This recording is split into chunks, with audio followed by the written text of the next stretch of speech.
So karibuni katika live yetu ya leo, na leo tunaenda kuzungumzia siri ya Edwin Zakaria kuweza kuingiza milioni 44 ndani ya miezi mitatu. So kama ni mara yako ya kwanza kuungana nasi, basi nikufahamishe ni kwamba karibu.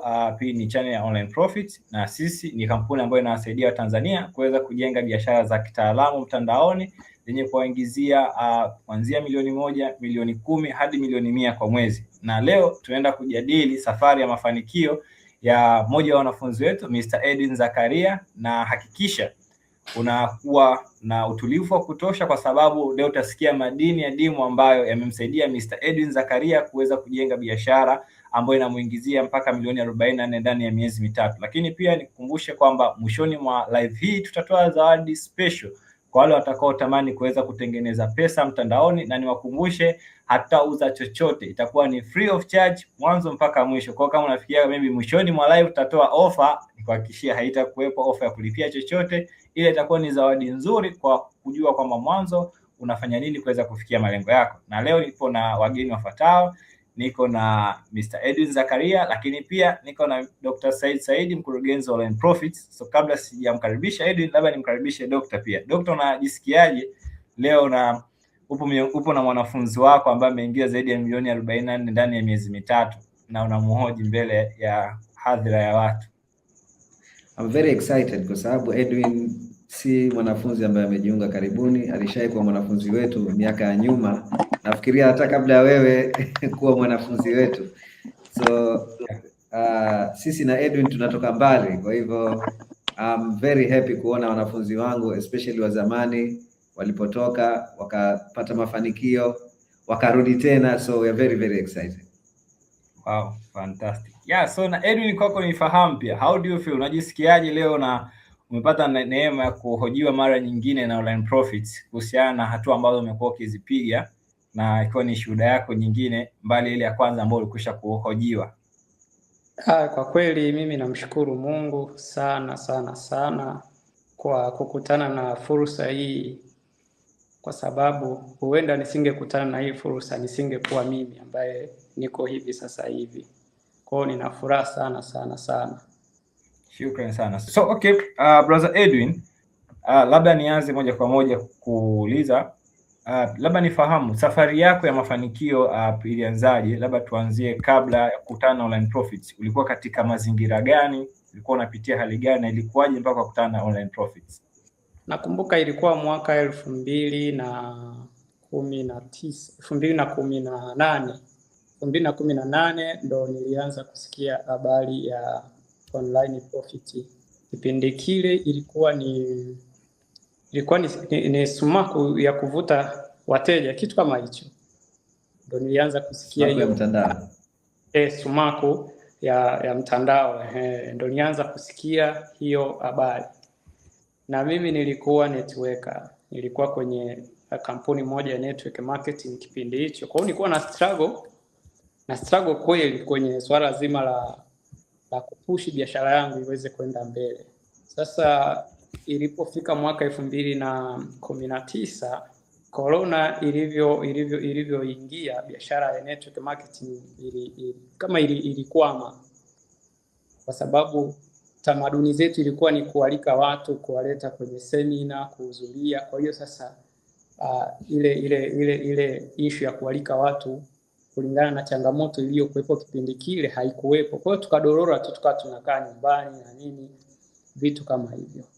Sasa wakati natafuta sasa nifanye nini ili nipate kipato, lakini pia nisaidie timu yangu, kwa sababu nilikuwa na timu pia kwenye network marketing, na asilimia kubwa timu ilikuwa inanitegemea mimi, alafu mimi mwenyewe sina uwezo wa kuhudumia timu.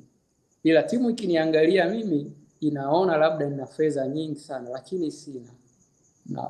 Kwa hiyo niliumiza akili, nafanyaje ili mimi nipushi biashara yangu, lakini pia nisaidie timu yangu ili tuweze kumudu maisha kwenye kile kipindi, kwa sababu timu yangu ni watu wengine walikuwa wametoka sehemu mbalimbali. Unaona? Sasa kipindi hicho sina fedha, sina kila kitu. Ndo nikakutana na tangazo lingine live, na vile nilikutana na live nyingine kama hii, ilikuwa ya bwana mmoja anaitwa Zakaria Ilanga. Nikamsikiliza kwa makini yule bwana alivyokuwa anazungumza, nikasema mbona hii kitu mimi inaweza nikafanya. Price nikafuatilia price na nini, kipindi hicho ilikuwa ni shilingi 1,500,000 kujiunga na online profit, shilingi 1,500,000, lakini nilikuwa sina hiyo hela. Kwa hiyo iliniumiza karibia miezi mitatu kutafuta hiyo hela ambayo ilikuwa ni shilingi 1,500,000. Nakumbuka kitu nilichokifanya kupata hiyo hela, nilienda kukopa. Japo siwezi kuwashauri watu kwamba labda kukopa ndo njia nzuri, lakini mimi kwa kipindi hicho nilitumia hiyo njia. Tena nilitake risk, nilienda kukopa sehemu ambayo ukienda, yani ile kausha damu, nadhani nikizungumzia kausha damu watu wanaelewa zaidi. Nilipewa masharti mengi, lakini nilikuwa na matumaini kwamba nikipata elimu hii, nikijoin na hii program, ndani ya muda mfupi nitakuwa nimerudisha hiyo fedha ya watu. Kwa hiyo mimi njia ambayo niliitumia kujiunga na online profit ilikuwa ni kwenda kukopa hiyo hela. By that time ilikuwa ni shilingi 1,500,000. Kwa hiyo nilikopa, nikaanza kufanyia kazi yale masomo. Kwa kweli nilifanya kwa bidii zote, kwa sababu nilikuwa napushiwa kufanya kwa bidii ili nilipe deni la watu. Vitu vingine wala vilikuwa vinisumbui, ila kulipa lile deni ndio ilikuwa ni kama external force iliyokuwa inanisukuma mimi kufanya kazi kwa bidii. Kwa hiyo nikajifunza namna ya kubandika matangazo, nikajifunza sumaku ya mtandao, nikajifunza vitu vingi ndani ya muda mfupi. Na nakumbuka nilipo ile kozi, sikusubiri eti mpaka nimalize kozi ndo nianze kufanyia kazi. Yaani nilikuwa nikijifunza kitu hicho siku hiyo hiyo, kesho nafanyia kazi. Na wakati mwingine nilikuwa nafanyia kazi usiku huo huo, kwa sababu ilikuwa ni kipindi cha corona, watu tulikuwa majumbani. Kwa hiyo nilikuwa nikisoma kitu muda huo huo nakifanyia kazi. Kama ni tangazo, ninasikiliza huku na seti tangazo. Kama ni kutengeneza ile formula ya kubandika tangazo linalovuta wateja, nasoma huku natengeneza tangazo. Kwa hiyo nilikuwa nikimaliza kusoma kozi huku tayari tangazo linarani. Kwa hiyo niliweza kufanya kazi kwa bidii sana, na kipindi kile ulikuwa ukiweka dola chache kwenye matangazo na kuletea watu wengi sana. Kwa hiyo ndo nikaanza kugenerate leads. Kwa kweli kwa mwezi wangu wa kwanza sikupata mafanikio kivile, na kwa kifupi hata lile deni sikuweza kulilipa, kwa sababu hata hela kidogo niliyoipata ilibidi sasa nijiweke sawa. Lakini pia nakumbuka hata simu kubwa nilikuwa sina, kwa hiyo ilibidi nitumie hiyo hela pia ninunue simu kubwa na nina kadhalika.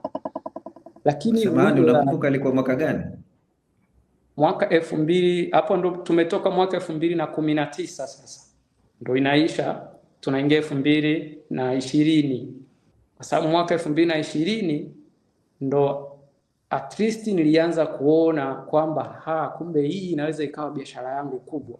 By the way, kwa mtazamaji yule anayenisikiliza, sio kwamba 2019 yote, hapana. Ilikuwa ni 2019 mwishoni, karibia mwezi wa 11 wa 12 hapo. Tunaenda 2020. Kwa hiyo 2020 naweza nikasema rasmi ndo nilianza rasmi sasa 2020. Kwa sababu 2019 ndo nilikuwa kwenye kujifunza, kwenye kujua wateja wanataka nini, kwenye kujitafuta kwamba ni dili na tatizo gani, kwenye kutesti idea yangu mtandaoni. Ilikuwa ni kuanzia 2019 mwezi wa 11, 12, ila Januari ndo nilijua kwamba soko langu linaweza kuwa la watu wa moto ya pressure. Okay, nice. So naomba nijue kitu kimoja Edwin. Shukrani kwanza kwa kushare story yako so far. Mimi nataka kujua kitu kimoja. Mwezi wa 11 na 12 ambao ulikuwa unajitafuta, ulikuwa una pressure ya deni, ulikuwa unafanyia kazi kwa bidii, na matokeo unasema hayakuja haraka kama ulivyokuwa unatazamia. How did you feel? Ulikuwa unajisikiaje kwamba nimeweka bidii, nimeweka jitihada, pesa nimeshatumbukiza, haijarudi, wanaonidai wanazidi kuwa wakali? How was that situation? Ulikuwa unajisikiaje that moment? Samahani kabla hajajibu. Naomba ujibu swali hili kwanza ikisha unganishe na hilo. Kitu gani kimekupa confidence ya kukopa hela licha watu kwa sababu sio kila mmoja ana ule ushujaa wa kuenda kukopa hela. Wewe kitu gani imekupa confidence ya kuchukua risk? Kwa sababu hela kuna kupoteza na kuna kupata. Na watu wengi wanaogopa kupoteza zile hela. Wewe kitu gani ambacho kimekupa confidence kuwa potelea pote, wacha nipoteze hela? Kitu gani hasa ambacho kimekusukuma yani kuwaza hili? Kwanza niliangalia interview ya Zakaria Iranga na nilikuwa nairudia mara kwa mara, lakini kabla hata ya kukutana na hiyo interview mimi nilikuwa nishakutana na wataalamu wengine mtandaoni, alafu kadri muda ulivyoendelea nikaja kugundua pia ni wanafunzi wako, ila sasa nilikutana nao mtandaoni kabla hata ya kukufahamu wewe. Kwa hiyo sasa ile interview ya Zakaria, yani ni kama nilikuwa nikilala usiku inazunguka kichwani mwangu. Na kuna mwingine ulikuja kwa mmoja alikuwa ametengeneza 3 milioni kwa mwezi, sikumbuki jina. Kwa sababu nilivyokuwa na relate interview ya Zakaria alivyoanza, nikarelate na interview huyo jamaa, alafu nikawa najiangalia ndani mwangu kwamba hii kitu nikiipata lazima nitoboe. Kwa hiyo hata ile miezi miwili ya mwanzo sikuwa na pressure. Yaani moyoni mwangu nilikuwa najua kuna button fulani sijazifanyia kazi vizuri kwenye program. Kwa hiyo sikuwa na pressure kubwa sana. Kwa hiyo ile imani yangu, na nadhani mwanzoni Dr. ulitushauri tusome vitabu viwili. Kitabu cha kwanza ilikuwa ni Sell Like Crazy. Kitabu cha pili ilikuwa ni The One Thing, kitu kama hicho. Kwa sasa vile vitabu, na kwa kuwa nilikuwa nakaa nyumbani hakuna movement, yani ile nilikuwa nikiamka nikusoma hivi vitabu. Kwa hiyo nilikuwa napanga saa 2 mpaka saa 6 mimi nasoma Sell Like Crazy, alafu napumzika saa 8 saa 9 na kuendelea nasoma The One Thing.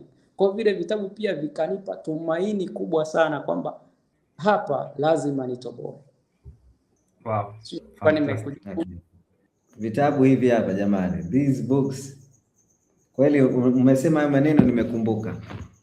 Of course kulikuwa na kitabu chengine vile vile nilizungumzia nacho hichi hapa, kama mnakumbuka, High Performance Habits.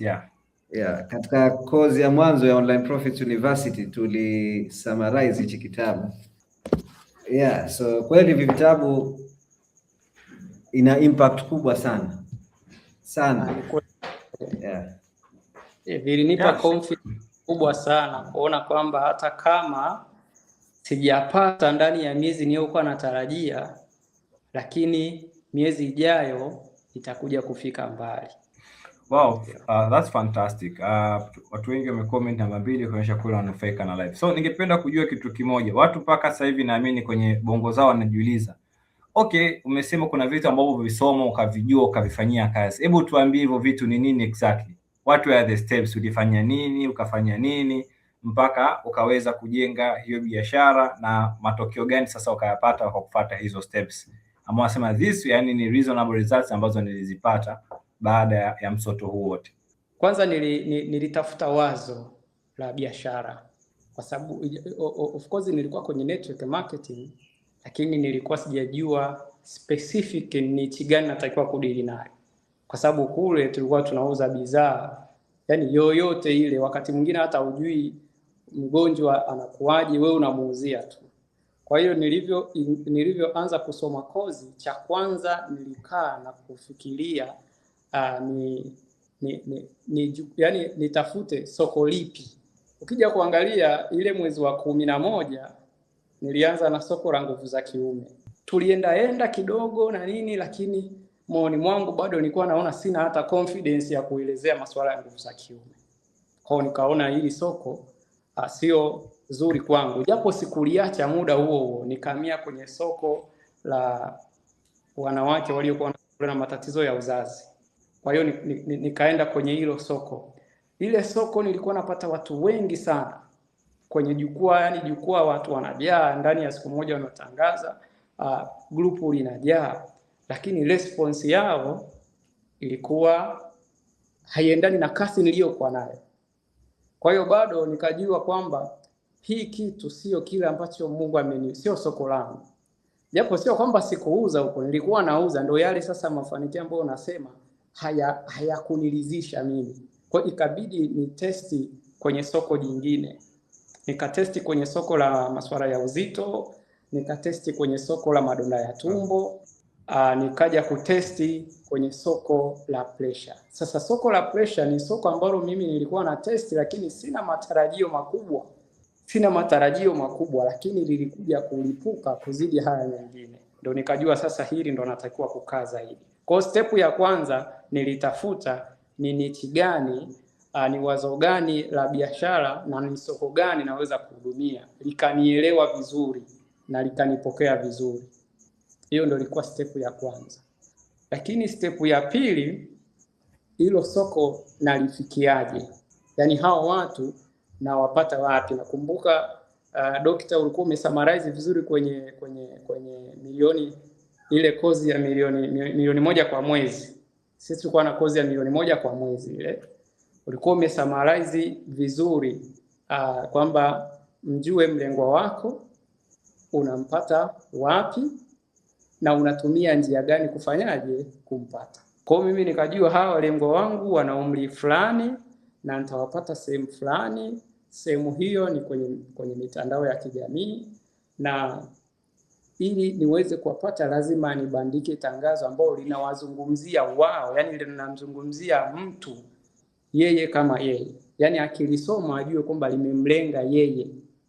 Kwa hiyo ndio ilikuwa step ya pili. Step ya tatu ilikuwa ni kuwaleta watu kwenye jukwaa, na kipindi kile ulikuwa ukitangaza na watu wanaingia moja kwa moja kwenye magrupu ya WhatsApp, kwa sababu kwenye ile kozi ilikuwa inaeleza ya kwamba jukwaa la WhatsApp ndo mimi nakuwa na control nalo kuliko majukwaa mengine. Labda utengeneze grupu kwenye Facebook au page ya Facebook, lakini wakishakuja kwenye WhatsApp tayari mimi nakuwa na control nao moja kwa moja. Yaani hata nikiamka usiku kwamba nataka niwasiliane nao kuhusu kitu fulani, basi nitawapata. Kwa hiyo nikawa nawaleta watu kwenye magrupu ya WhatsApp. Na nikiwaleta kwenye magrupu ya WhatsApp, step inayofuata ilikuwa ni kutoa value. Na value yangu ilikuwa ni kuwafundisha mbinu chache zitakazowasaidia kupata matokeo ama unafuu wa matatizo yao ndani ya muda mfupi. Alafu baada ya hapo nawapa ofa. Kwa hiyo ndo programu yangu ilikuwa hii. Wow, fantastic. Okay. Kuna kitu unataka kusema? What is so special about coaching? Coaching imekusaidia vipi? Na of course najua umeingia katika soko jingine, na of course soko hili umefanya vizuri zaidi kuliko lile soko la nyuma. Nafikiria na hapo utaweza ukatuelezea kidogo. Kwanza niseme kwamba hii soko nililonalo sasa hivi kwenye ile coaching ya mwanzo lilikuwepo, yani ndo ilikuwa soko langu. Okay. Ila la masuala na nguvu za kiume ilikuwa bado sijaingia kwenye program ya mastermind. Sasa before sijaingia kwenye coaching nilikuwa nafanya mauzo, na yalikuwa ni mauzo mazuri, sio mabaya. Nafikisha mpaka 3 milioni, 2.5 kwa mwezi, lakini bado nilikuwa najiona nina uwezo wa kufanya zaidi hapo. Yaani nilivyokuwa nasoma yale masomo, alafu naona nafikisha 2 milioni, na struggle sana kutoka kwenye 2 milioni kwenda 5 milioni nashindwa. Yaani unapambana kwa bidii zote unashindwa. Ndio hapo sasa niliamua kuingia kwenye program rasmi ya coaching. Na nakumbuka sijui kwenye moja ya kozi kwenye online profit kuna sehemu ulizungumzia, kama sio kwenye kozi basi ni kwenye yale magrupu uliokuwa unatufuatilia yale magrupu yale, ulisema kwamba ni rahisi yani ni ngumu kutengeneza 1 milioni kwa mwezi, ila ukishaweza kuitengeneza milioni 1 kwa mwezi, kwenda milioni 2 inakuwa rahisi, ila kuitafuta milioni 3 inakuwa ni changamoto. Yani una struggle sana. Alafu ukipata milioni 3 kwenda milioni 4, milioni 4.5 inakuwa ni rahisi sana. Kwenda 5 yenyewe inakuwa ni changamoto. Ukipata 5 kwenda 6, 7 ni rahisi, ila kuitafuta milioni 10 inakuwa changamoto. Kwa hiyo mimi nilikuwa kwenye ile phase milioni 2, milioni 2.5. Natamani kuingia kwenye milioni 3 lakini nashindwa. Yaani utakuja unapambana unakuja unagomea kwenye milioni 2.6, milioni 2.7. Sasa hapo ndo niliamua kusema sasa ngoja niingie kwenye coaching.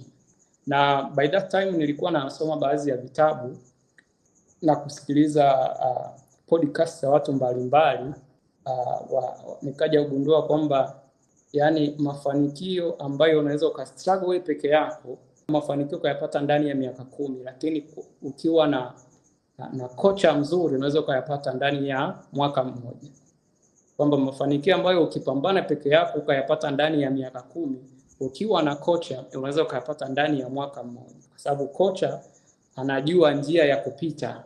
Kwa hiyo hautasubiri wewe uanguke ujifunze kulingana na mistake zako ndo upambane tena, hapana. Kocha anakukosoa pale pale kwamba hapa pita, hapa fanya hivi. Kwa hiyo lile andiko likanipa nguvu ya kujiunga na coaching program moja kwa moja. Na nilipojiunga coaching, nadhani ndo kipindi kile niliweza kuvuka income ya milioni 5. Kutoka kwenye milioni 2.5 nikaenda kwenye milioni 7. Okay, brother Edwin, labda tujue kitu kimoja kutoka kwako. Na swali daktari amekuuliza kukukumbushia kwamba ulivyofanikiwa kuingiza milioni 7 mpaka milioni 8, ulikaa kwenye level hiyo kwa muda gani? Na ulivyokuwa umetoka online profits, ulivyokuwa unafanya, uliweza kufika mpaka wapi? Na kitu gani kikakusukuma kwamba kwa hapa nilipofika, ngoja nirudi tena kwa mentor aweze kunisaidia niweze kwenda mbali? Yaani sasa niliwekeje hili, ila kuna ile ego inakwambia kwamba bwana mimi naweza. Yaani mimi naweza, kwa sababu kama issue ni ya kubandika tangazo, tayari mimi najua kubandika tangazo. Kama issue ni ya kutoa value, tayari mimi najua kutoa value. Kama ni issue, kwa hiyo ni kama kuna ka ego fulani kalikuja hapo. Na nakumbuka niliweza kuscale kidogo mpaka nikaenda kwenye milioni 14, 13. Lakini baadaye kwa hiyo zile zikawa zinanipa kama kiburi fulani kwamba yani hapa hamna haja ya coaching, yani naweza kujiendesha mwenyewe. Lakini baadaye nikawa nachezea hapo, na wakati mwingine nashuka, narudi kwenye milioni 7, milioni 8, milioni 5, milioni 6, narudi hapo. Acha tuiache kwanza, lakini kiufupi kuna changamoto iliyumbisha biashara yako kwa kiasi kikubwa sana. Sawa. Of course, ngoja hii ni share kwa sababu pia inaweza kusaidia watu wengine. Kumbuka mwanzo mimi nilikuwa nauza bidhaa za network marketing, lakini baadaye nadhani Dr. Saidi ndo ulinipa ushauri kwamba unaweza tu kutengeneza bidhaa zako wewe mwenyewe. Kwa hiyo nilichokifanya, nilisoma zile ingredients ambazo zilikuwa zimeandikwa kwenye zile bidhaa za network marketing. Kwa hiyo nikawa najua sasa hizi ingredients pia zinapatikana kwenye mazingira yetu ya kawaida, lakini namna ya kuzitengeneza mimi mwenyewe ikawa ni ngumu. Kwa hiyo daktari akanishauri kwamba unaweza ukatafuta mtu ambaye ana uwezo wa kutengeneza hizo dawa, alafu wewe au anakuuzia alafu wewe unauza. Nadhani nilimtafuta mama mmoja yuko Dar es Salaam, akawa ananitengenezea zile dawa. Lakini by that time nilikuwa bado kwenye soko la uzazi. Sasa baada ya kutengeneza zile dawa, tatizo ambalo lilikuja kunikumba nilikuja kukamatwa kwamba nafanya ile biashara lakini sina kibali chochote, sina vibali kwa kifupi. Nadhani hilo ndio lilikuwa mwanzo wa kuniyumbisha, kwa sababu wale jamaa waliniyumbisha kweli. Wakaniweka ndani siku 2. Kwa ile kustruggle kutafuta vibali, kufanyaje ili niyumbisha. Alafu baadaye ndio ikaja hiyo tatizo la kifamilia. Lakini nashukuru nilivitafuta vile vibali. nikavipata. Nikaenda Dodoma pia nikahudhuria semina ambayo ilikuwa imeandaliwa na serikali kwa ajili ya sisi tunaouza hizi bidhaa za virutubisho. Nikapata ile kozi, nikapata certificate. Kwa hiyo mpaka sasa hivi niko sawa. Labda nikuulize swali labda hapo samahani. Katika biashara hiyo ndio changamoto kubwa uliopata kuyumbisha biashara, au kuna changamoto nyingine ambayo imefanya biashara yako imeshuka? Na kwa sababu kuna wanafunzi wengine wanaanza vizuri, wanafika level fulani, ikisha biashara yao inayumba, na inayumba ina affect sana kiasi ambacho wengine wanashindwa kurudi kule walipokuwa mwanzo, wengine wanakata tamaa, wengine wanakuwa very frustrated. Sasa wewe ulikuwa unajisikiaje katika, tunasema, the lowest point katika biashara yako, na umeibuka vipi tena mpaka kurudi hapo ulipofika? Okay, mimi mbali na kupitia hiyo changamoto sikuacha kabisa. Kuna wateja, kuna activities ambazo sikuziacha moja kwa moja. Nilikuwa nazifanya, lakini ule mwendelezo ndo ulipungua. Kwa sababu nilikuwa natangaza, lakini bado nahisi jamaa wanaweza wakaja tena. Unajua wale jamaa wakikukamata wanakutikisa, kama hauna moyo mpana, inaweza ikakutoa kabisa kwenye reli. Tunasema ile emotional intelligence. Kwa hiyo ile consistency ndio ilipungua, lakini haikuondoka kabisa. Nilikuwa nakaa labda wiki nzima sijatangaza au wiki mbili, lakini bado nashtuka. Nikishtuka narudi. Nikirudi naweza nikatangaza hapo, nikatengeneza jukwaa labda la watu 1000, afu nikaacha kabisa. Mwezi unapita. Kwa hiyo nikawa narudia, yani wale wateja waliokuja ikawa ni hao. Siongezi wateja wengine. Kwa hiyo ikawa inashusha biashara yangu. Ndio kitu ambacho kilifanyika. Lakini kitu kingine ni ambapo sasa hivi ndo nakuja kujiassess sasa mistake ambayo nilikuwa nazifanya kipindi hicho. Ni kama nilikuwa nimelemewa. Sikuwa na timu, sikuwa na watu. Kwa hiyo kazi zote nilikuwa nafanya mimi kama mimi, kutangaza mimi, kufunga mauzo mimi, kutoa value mimi, kutoa offer mimi, kupeleka dawa za watu kwenye mabasi ili ziende ni mimi, kufuatilia dawa zimefika ni mimi, kupiga simu mimi. Kwa sasa zile kazi zote nilikuwa nashtukia nikifanya kazi moja tu, labda nikatoa value kwenye grupu, hiyo imeisha. Nitakuja kukumbuka kesho ndo natafuta activity nyingine. Kwa hiyo na hiyo ilikuja ikaniweka chini. Nadhani ndio ilikuwa affect vipi ki emotionally, ulikuwa affected vipi?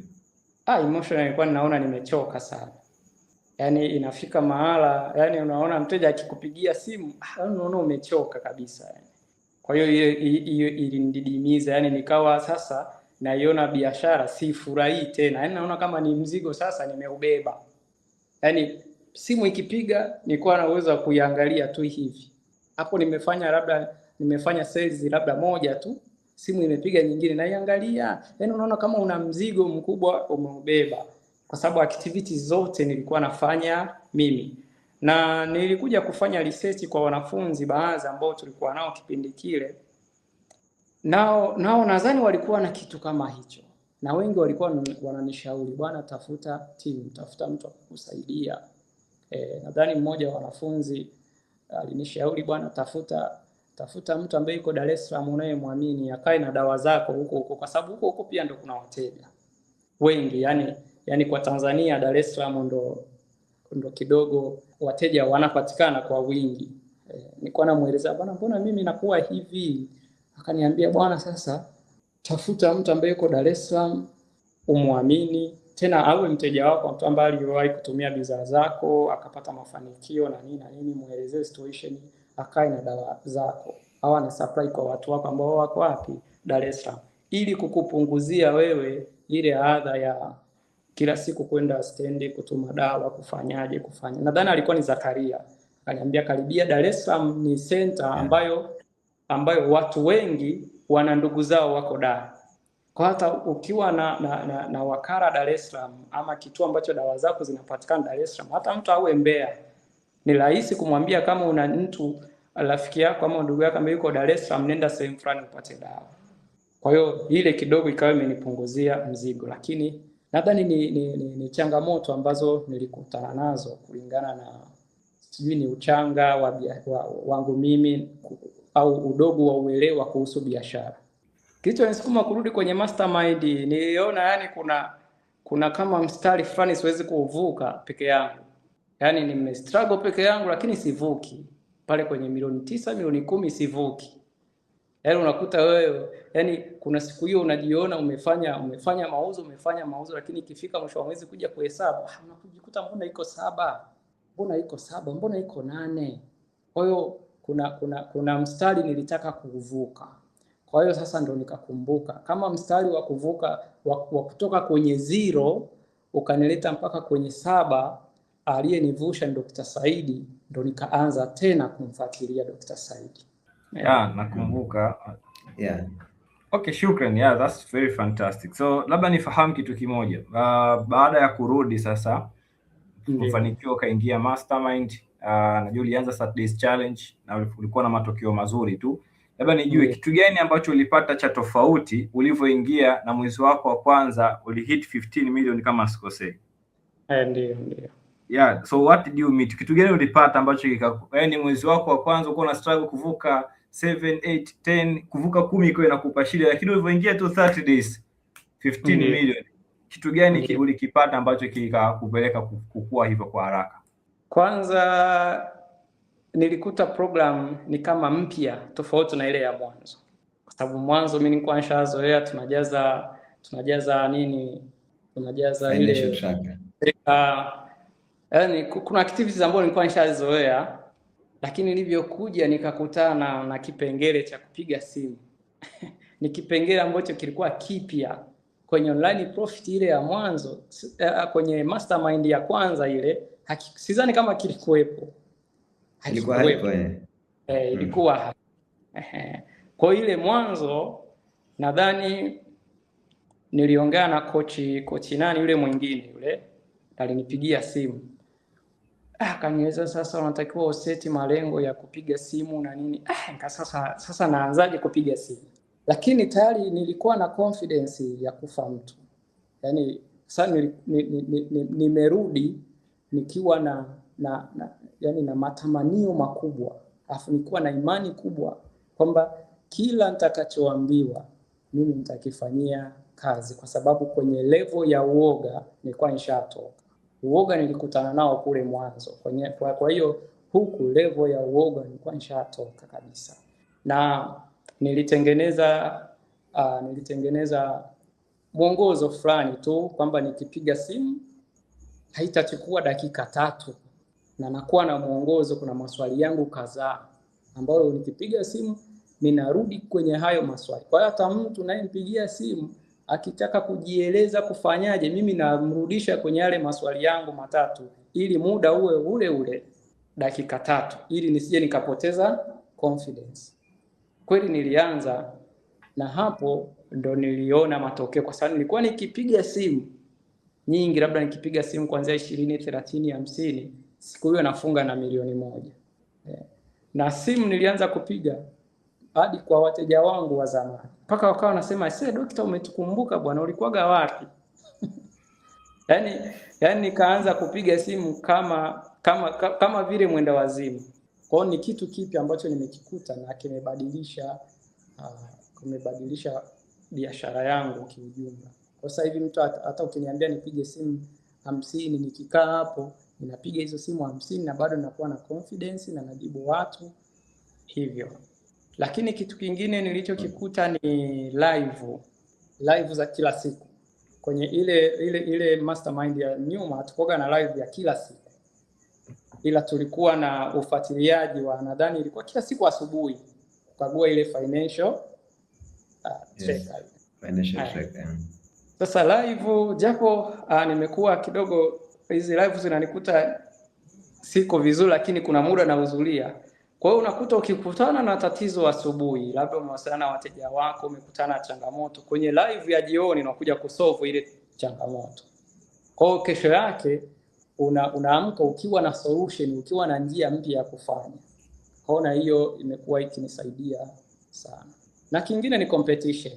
Yaani competition, ukiona mwenzako kwenye ripoti yake kafanya mauzo ya milioni 1, afu wewe umefanya mauzo ya 500,000, unaona hapana, mimi leo sijafanya kazi. Kesho itakulazimu, yani usiku huo utaanza kuweka mipango, na mipango yenyewe upige simu nyingi zaidi. Kwa hiyo imekuwa challenge kubwa sana kwangu. Yani nikifika pale kwenye grupu nikaona zile ripoti, mimi mwenyewe naanza kujifanyia assessment kwamba mwenzangu kauza 500,000, mimi nimeuza 200,000. Kuna sehemu sijafanya kazi. Kwa hiyo ile inanipa morali ya kufanya kazi zaidi. Perfect. Shukrani sana. Jibu limenyooka sana. Ndio. Watu labda kabla huja nataka niongezee jambo fulani, kwa sababu mastermind ya mwanzo ilikuwa mnanitumia ripoti private. Ndio. Mlikuwa hamtumi ndani ya group. Ndio. Sasa tatizo la lile, hakuna mtu anajua mwenzake anafanya nini. Sawa.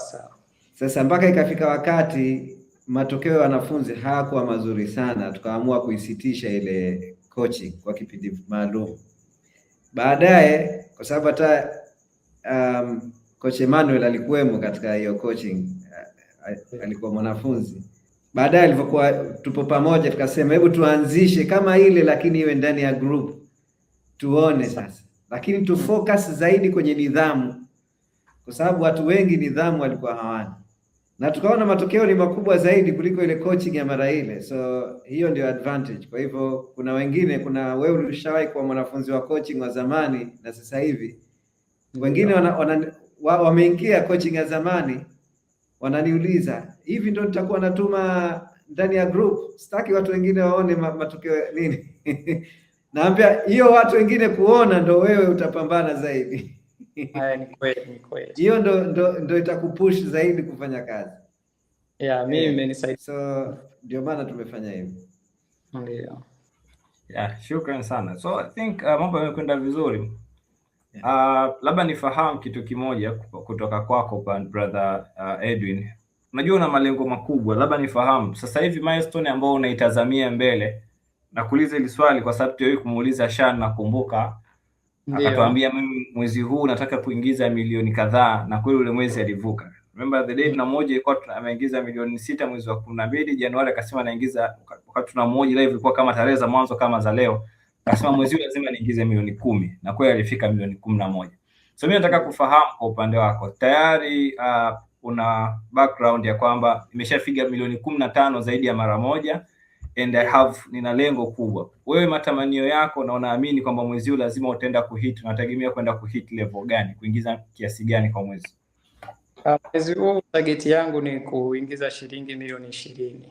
Ndio target. That's very nice. Tuna swali la Margaret hapa, anasema unatumia mfumo gani kutangaza biashara yako? Yaani ukitangaza mteja anaenda wapi, process uliotengeneza mpaka kufikia mauzo. So nataka kufahamu panel yako nzima inavyokuwa. Okay, mimi natumia sponsored ad pamoja na organic content. Sponsored ad ni matangazo ya kulipia. Kwa hiyo unawalipa Facebook, unatengeneza tangazo na bandika tangazo linawafikia walengwa wako. Lakini organic content ni hizi content za kawaida tu za kutengeneza, unarekodi video, labda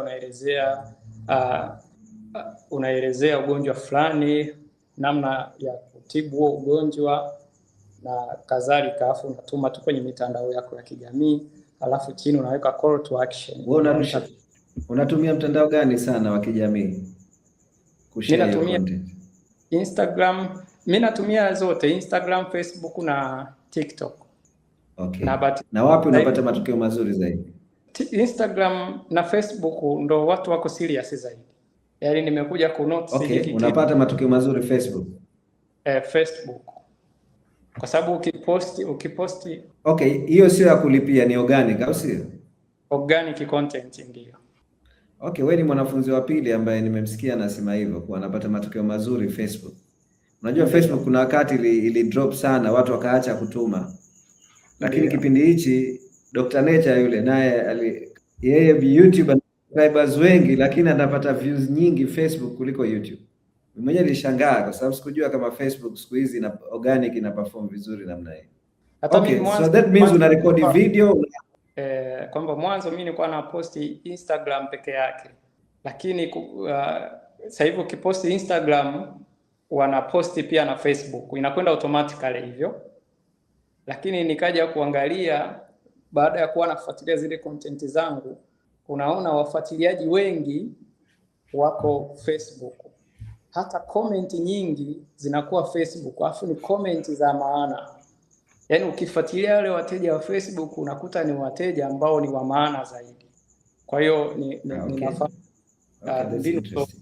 Labda kitu kingine Dr. Saidi labda nielezee zaidi, kwa sababu hii kutengeneza organic content ni pia inaweza likawa tatizo kwa watu wengi, kwa sababu nakumbuka kwenye zile live zetu za kila siku ile saa 11 tulishawahi kuizungumzia sana kwamba kuna watu wana uoga wa kutengeneza. Yes, nitaka uliaddress hilo.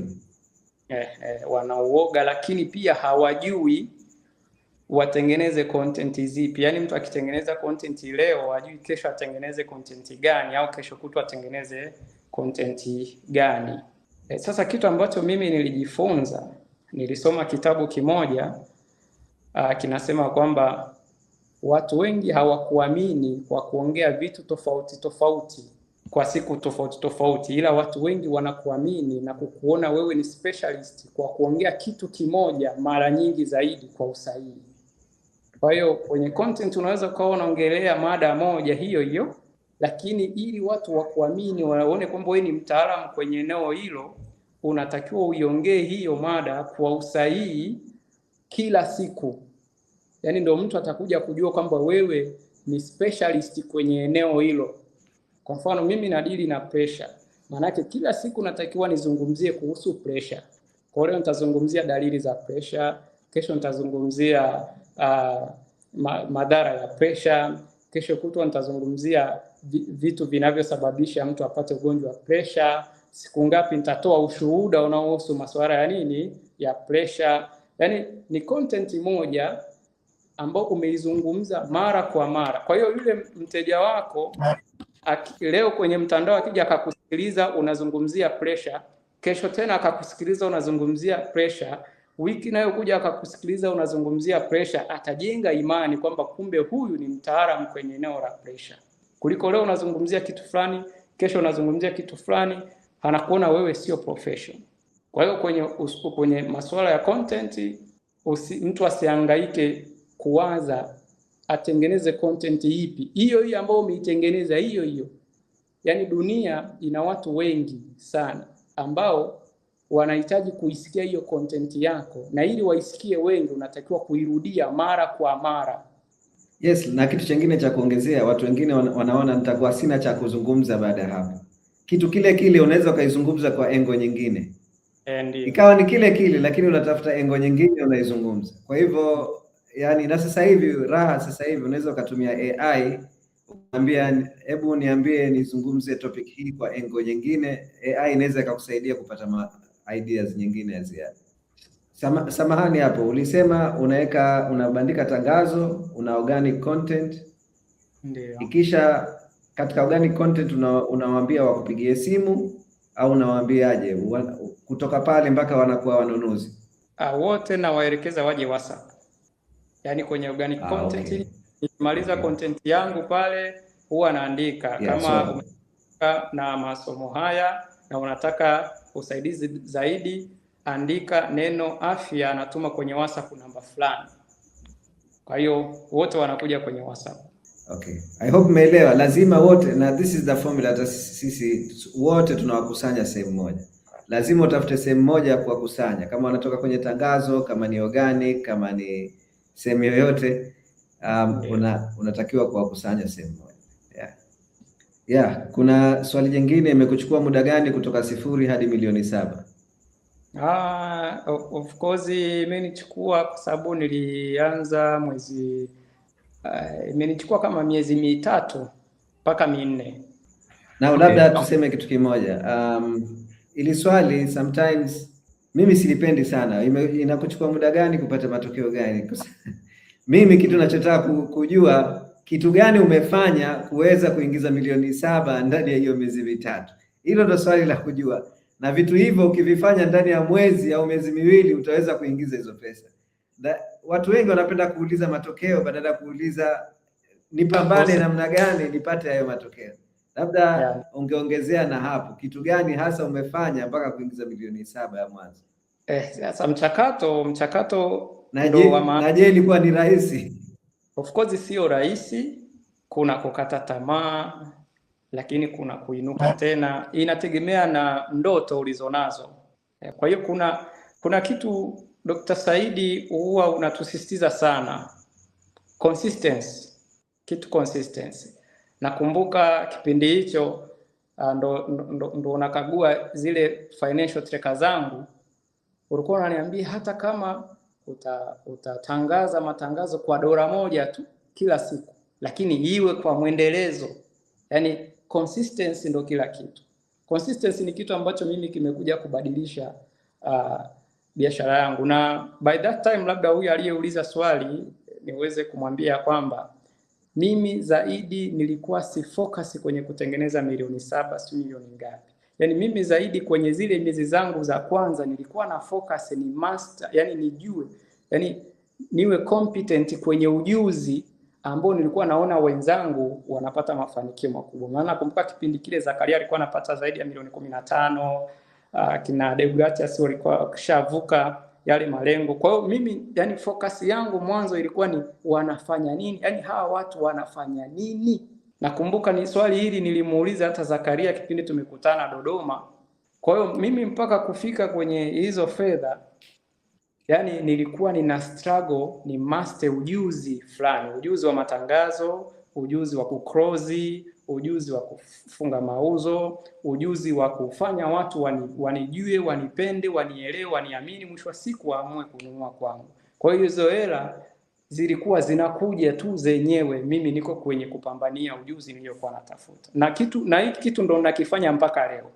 Kwa hiyo mimi haijalishi nimeuza sijauza, ila ninachokiangalia nimefanya zile activities ambazo natakiwa kufanya kwa siku nimezifanya. Na hii kitu Dr. Saidi umekuwa ukitusisitiza sana kwamba usifocus kwenye results, kwa sababu results hauna control nazo. Yani mimi sina control na results za kesho, ila nina control na mipango na skills na ujuzi ambao nina predict kwamba nikifanya 1, 2, 3 basi matokeo yatakuwa hivi. Hata kama matokeo hayajapatikana, lakini mimi nimetimiza wajibu wangu. Kwa hiyo na unalala na amani kwa umefanya vitu unavyotakiwa kufanya hata kama hujafanya mauzo. Na najipongezaga kabisa kwamba leo nimepiga simu 50. Nafurahi kabisa. Unaonaje soko la afya ukilinganisha zamani na sasa? Maana taarifa zimezagaa kwa sasa, inaweza kuchanganya unapotaka kuanzisha biashara ya afya kutokana na wingi wa taarifa na wataalamu. Kiufupi anazungumzia ushindani. Ushindani umekuwa mwingi sana katika sekta ya afya. Sasa ukiangalia kipindi hicho cha nyuma na sasa hivi unaionaje na unapambana nayo vipi?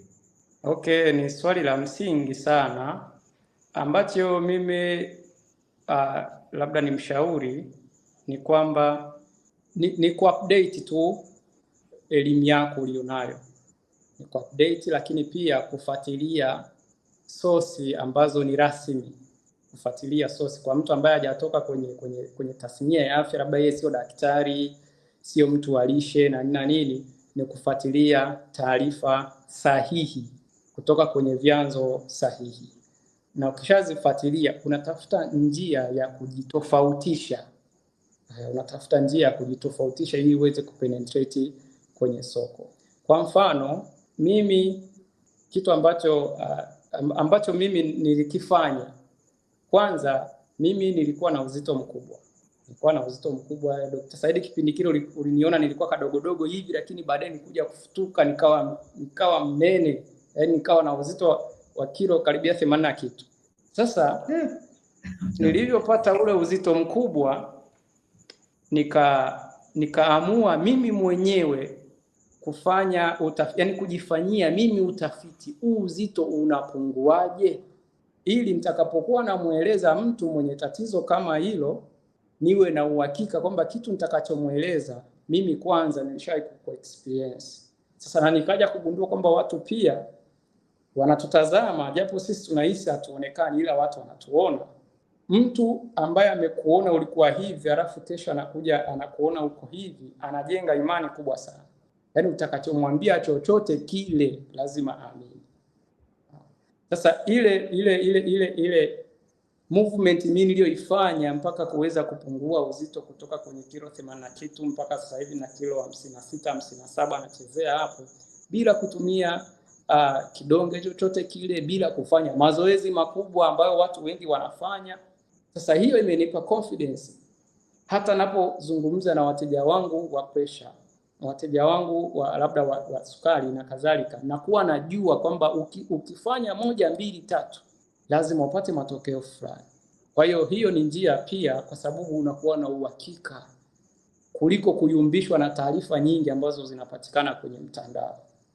Unakuwa unajua yani wewe unafanya kitu gani. Na nimekuja kugundua watu au wateja wetu, hata kama tunawapata mtandaoni, wanajua kinachoendelea. Wanajua huyu ni mkweli, huyu ni muongo. Yani wanajua huyu anajua anachokizungumza, huyu amekopi anachokizungumza. Kwa hiyo sasa ukishajua namna ya kufanya hivyo, wateja watakuja tu wengi. Yani mtu anapiga simu mwenyewe kwamba mimi nimewasikiliza watu wengi, lakini wewe una kitu cha tofauti.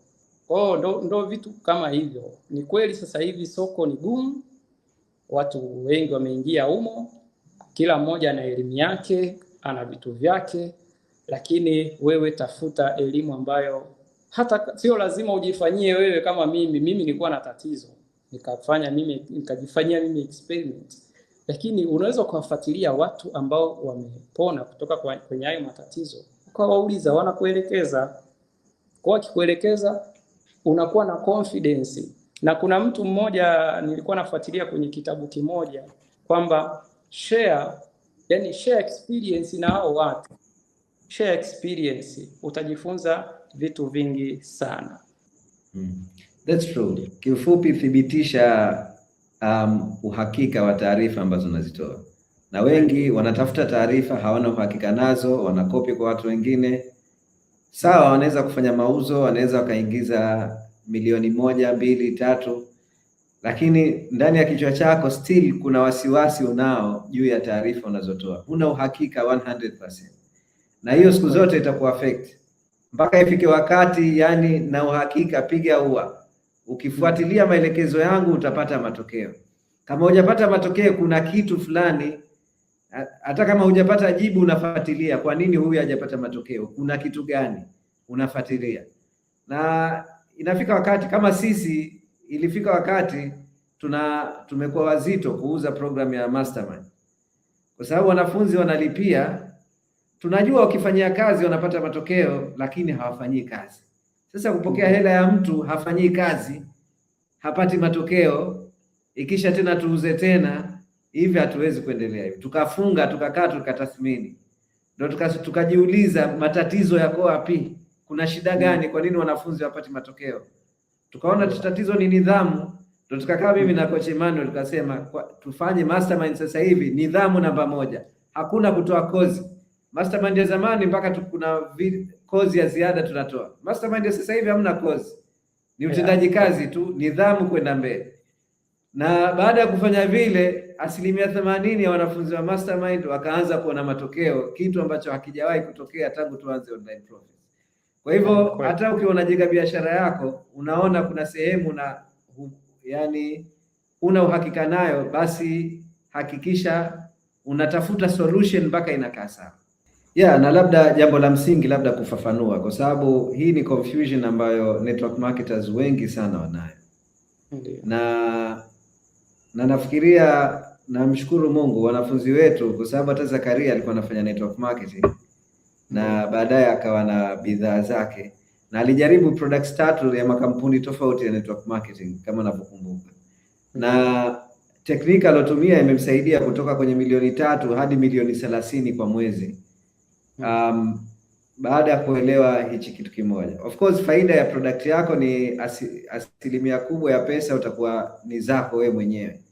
That's a huge advantage. Numbers zinakufavor wewe.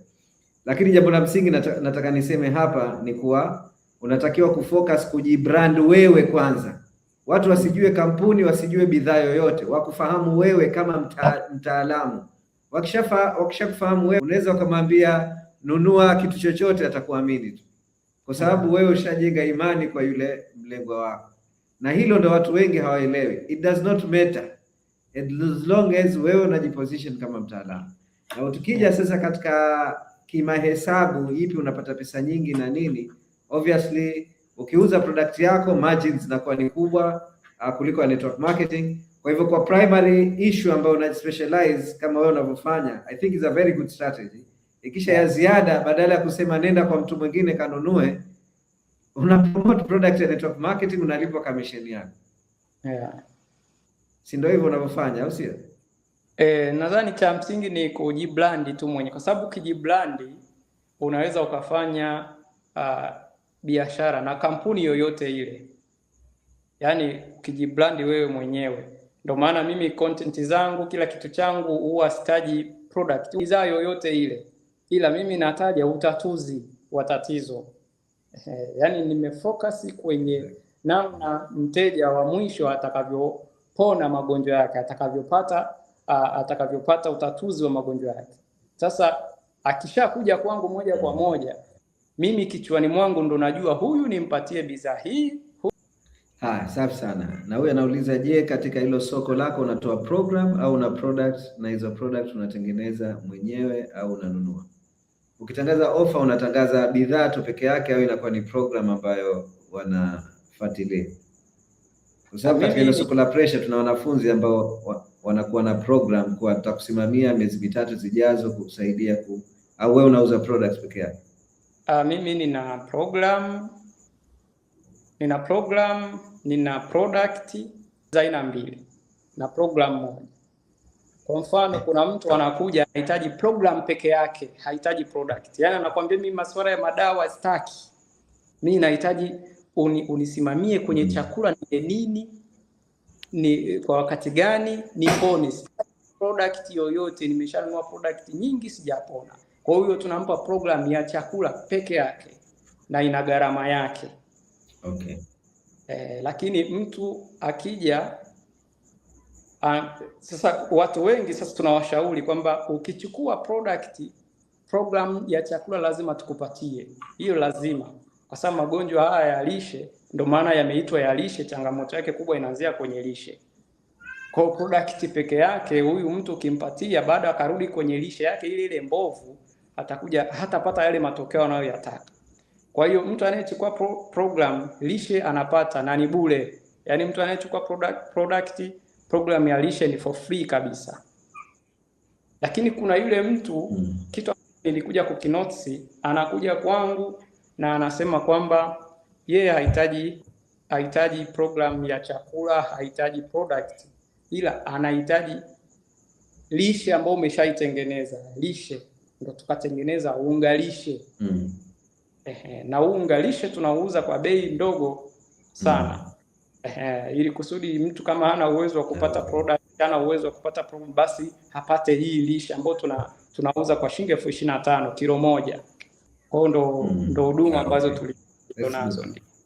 Na kuhusu hapa namuona, je, unatengeneza product zako mwenyewe? Ndio, ninatengeneza product zangu mwenyewe. Yaani kama unga lishe natengeneza mwenyewe, kama hizo product natengeneza mwenyewe, tena tunatengeneza vizuri kwenye capsules kabisa. Shukrani brother Edu. Sawa. Okay, swali lingine, je, unapowapigia simu walengo unawaambia nini? Sasa swali hili ni pana kwa sababu kila mlengwa anakuja na changamoto yake. lakini kuna vitu ambavyo mimi huwa navizingatia. Kwanza, unatakiwa uwe msikilizaji zaidi, usiwe mzungumzaji. Yaani mtu unapompigia simu, wewe hutakiwi kuwa muongeaji. Wewe kazi yako ni kusikiliza na kuja kutoa solution. Mwache tu atiririke. Na hii imekuja kunisaidia kwamba unafika kwenye yani unafika kwenye lengo lako wewe ni kuclose deal, si ndio hivyo? Kwa hiyo ukimwacha atiririke, mwisho wa siku uwe umeelewa uwe hujaelewa, lakini mwisho wa siku namwambia bwana, ili uweze kutoka kwenye changamoto hii unatakiwa kutumia 1, 2, 3 basi. Kwa hiyo ndio vitu ambavyo nawaeleza wagonjwa wangu. Yaani mimi sina maelezo kwa wagonjwa, yaani wao wanatakiwa niletee mimi matatizo yao, mimi niyasikilize afu niwape solution basi. Sawa. Swali lingine, unawashauri nini watu ambao hawapo kwenye niche ya afya, yaani wako kwenye niche tofauti na ile afya ambayo wewe upo? Mimi nadhani biashara principle ni zile zile. Principle ni zile zile, wala hazibadiliki, kwa sababu ni afya na ni bahati nzuri mimi pia kuna vitu vyangu vingine ninafanya nje ya afya na natumia principle zile zile. Kwa hiyo yani biashara ni biashara, yani principles za biashara zinabaki kuwa vile vile, haijalishi huko kwenye niche labda ya urembo ama huko kwenye niche labda ya hardware, huko kwenye niche ya nini. Yani issue ni zile zile, kwamba bandika tangazo, lenga walengwa wako, kama ni watu kama ni labda ni unauza simenti, lenga watu ambao wanahitaji simenti, wape ofa yako, watu watakuja. Labda tu location ndio inaweza ikasumbua, kwa sababu bidhaa za afya sisi tunaweza tukauza popote pale kupitia mtandao, ila hizi bidhaa ambazo ni physical, maana yake wewe utalenga kwenye location ile ambayo unaweza ukafikika kwa urahisi, lakini principle ni zile zile. Sawa, shukrani. So swali lingine, je, ni jambo lolote mtu analofanya anaweza kuingia kwenye online profit na akafikia ndoto zake, au ni lazima aingie kwenye soko fulani? Mimi naona tuna mtu anauza furniture, si ndio hivyo? Tuna mtu anauza furniture. Kwa hiyo sio lazima iwe kwenye soko la afya. Yaani tunarudi pale kwamba principles za kibiashara zinabaki kuwa zile zile, haijalishi huko kwenye tasnia ipi. Labda nataka niseme kitu kimoja hapa, kwa sababu kitu kimoja hapa, wiki ijayo tutaona watu wengi wanaingia katika soko la pressure, kwa sababu wamehudhuria live ya Edwin. Hicho ndio kinachotokea sasa. Ukifanya hivyo unajihakikishia kufeli zaidi kuliko kufaulu, kwa sababu unajiingiza katika ushindani. Hauwezi ukaingia sasa hivi kuweza kushindana na Edwin yaani unajiingiza kwenye matatizo. Na usiseme usiingie kwenye soko la pressure, unaweza ukaingia ukajiposition tofauti, lakini point ninayosema, njia rahisi ya kufanya ni kuangalia nichukue mafunzo nilopata kwa Edwin, ikisha nitafute soko ambalo demand yake iko juu na ninaweza kutatua matatizo vizuri na ushindani ni mdogo. Hapo utawin kiurahisi kabisa. Tatoa mfano, tulikuwa na mwanafunzi kaingia katika soko la kuwafungulia watu akaunti ya Facebook.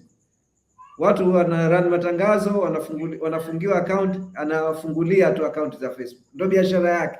Alikuwa anaingiza mpaka milioni 8 kwa mwezi. Sasa so masoko sio lazima jamani muingie kwenye afya. Yaani masoko yako mengi. Coach Muniba aliingia katika soko, sifikiri kama kuna mwanafunzi yoyote yupo katika soko hilo ambalo Coach Munibullah yeye aliingia alipokuwa mwanafunzi wetu. Soko ambalo ni tofauti kabisa, soko la security. Kwa hivyo masoko yako mengi, muhimu ufuate zile principle.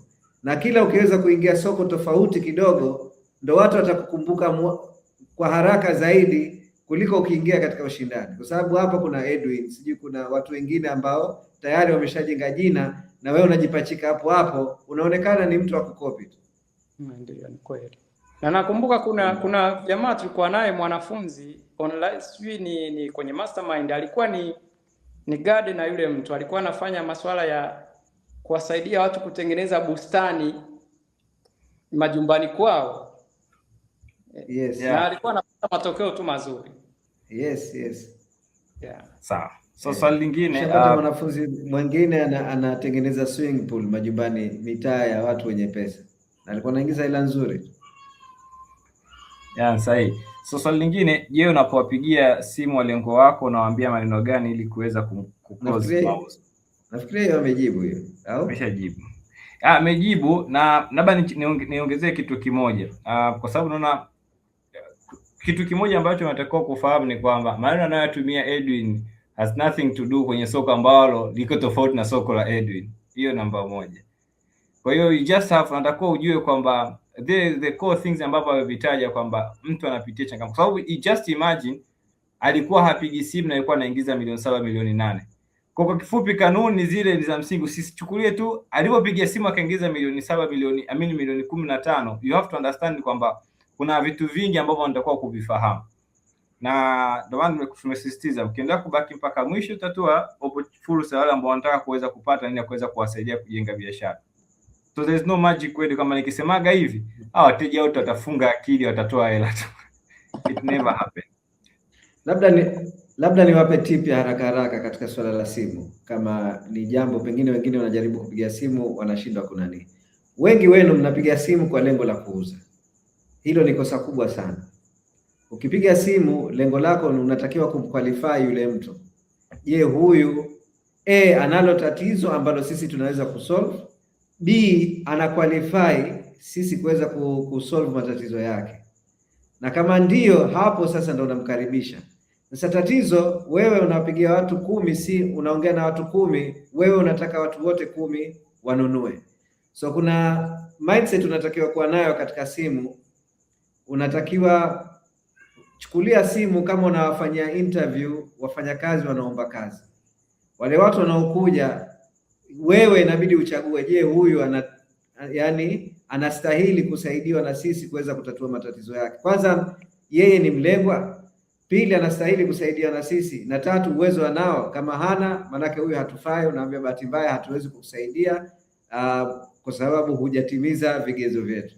So ukishaingia na mindset hiyo, kuuza inakuwa very very easy.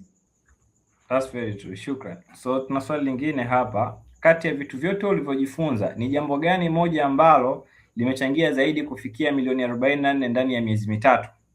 Jambo moja, consistency tu na kufuata kile kinachoelekezwa. Sawa. So tutakuongezea from experience ya coaching ambapo pia nimekiona hicho kitu unacho, na kwa wanafunzi performance kubwa, wanafunzi wengi ambao wanafanya vizuri, ni pia kupunguza kubagaini au kujitetea mbele ya kocha wako. Yaani kufuata tu, yani wewe sikiliza kocha akakwambia nini, hata kama ukiona mbona kama alichoniambia nakijua, ama mbona kama naweza nikafanya the other way around.